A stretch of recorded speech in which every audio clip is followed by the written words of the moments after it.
Now, wait a second. You said you were going to bring me some eggs. Where are those eggs? I tripped on the stairs here, but this is the egg container that they should have come in. I have something else for you instead of the egg. There's no eggs in here, I can tell you that. But it's a little container that we made because we do have chickens, and it's just a perfect size for fitting in here. It's all handmade, the same as we do. Smells good. I love the smell of the wood, don't you? I do too, yeah. Jack Steffek, master woodmaker.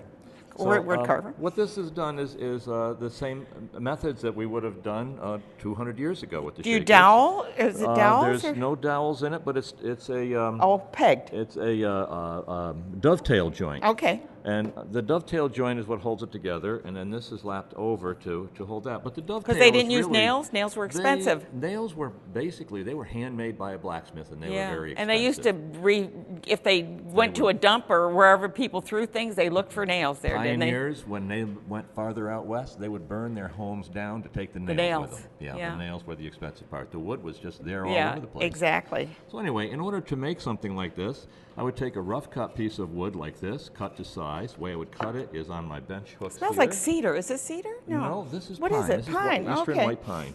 And I would cut. Good. I'm going to switch to the left-handed microphone. Well, here, let me do this. Oh, okay, fantastic. Let me do this. I can do that. We can work teamwork. So I would hold this with the bench dog so I can cut with the saw to make it the size that I want, and I would plane it down with an old hand. Oh my gosh, I remember those old planes. Yeah, they work great, and I used one, but it was a lot smaller than that. Yeah, they would be all different sizes for different things. The interesting thing on adjusting a plane like this, to make the blade move very slightly, you just tap the back of it with a hammer, and the blade is going to stand still where the wood moves, and it goes up a little bit. So a great working tool. And nice design. This is designed, yeah. It was kind of replaced in about 1888 when more modern planes like this one came the little out. ones, right? Yeah. And they could be all sizes, but this is adjusted and easier to adjust. Well, in some cases, I really like these. I use those as well. So anyway, we do that, and then to make the dovetails, I have a little jig that I use I set it on and make my marks to make the angles that I need to make the dovetail. Now, this is the way they would have made things like that. Now, we do know that the shakers have interesting chairs and tables and all wood. Yeah. And this is how they made them? This is the way that they would have made them. They would have made, they have cabinets that are, the entire thing's put together with dovetails like this. I'll be darned. Not just the Just held it. I bet it's a lot stronger than nails even. It's phenomenally strong, yeah. It is the strongest joint that you're going to be able to make. Yeah. It makes sense. We would do it, it'd end up like this. And then when we and you have to be a craftsman to do this. Yeah, it takes practice. It takes time.